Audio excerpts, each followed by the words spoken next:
이 추이가 계속될 거로 봅니다. 네. 이 상당히 사실은 70%, 80% 좀 이례적인 겁니다. 이게 김영삼 대통령 때 1년 동안 그런 적이 있었습니다만, 그리고 이번에 그 여론조사 지지율을 분석을 해보면요, 이 응답 측면에서 과거 문재인 대통령을 지지했다는 사람들의 응답률이 훨씬 높습니다.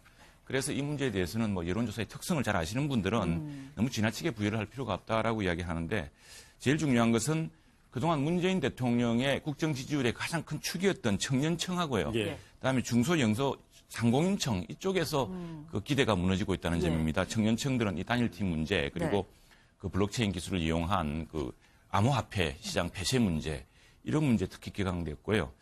이 중소상공인들의 경우에는 특히 이제 기업들은 마찬가지입니다만 최저임금제 이 문제가 굉장히 직격탄이라고 합니다. 네네. 그래서 장하성 실장이 현장 점검을 나갔다고 이렇게 쓴소리를 듣는 이런 사항도 있었지 않았습니까? 그리고 또 청년 일자리 상황이 참 역대 최고입니다. 네. 아까 우리 일자리 위원장이 말씀하셨습니다만 청년 일자리가 지금 외환위기에 최악의 상황입니다. 네, 지금 청와대에서도 젊은 층 지지율 이탈에 대해서 뭐 대책을 세우겠다 네. 이런 말을 하기도 했었는데 보시기에 청년층의 지지율이 빠진 가장 큰 이유들은 좀 꼽자면 어떤 것들이라고 보실 수 있을까요?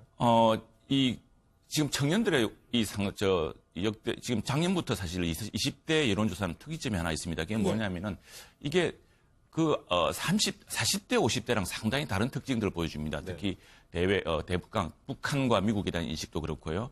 또 무엇이 정의에 대한 문제, 이런 문제에 대해서도 공정한 문제. 지금 30대, 40대의 과거 정부의 잘못을 이야기하고 있지 않습니까? 그런데 지금 20대는 과거든 현재든 보수든 진보든 잘못된 건 잘못된 것이라고 똑같이 이야기를 하고 있습니다. 그래서 이런 문제에 대한 특히 이제 남북 단일팀 과정에서 그동안 이 정부가 가장 소중하게 생각했던 소통의 문제에서 그 선수들과의 소통도 없이 일방적으로 진행했다는 점 이런 것들이 상당히 청년층의 그 기대와 가치 기준에 상당히 다른 것 같습니다.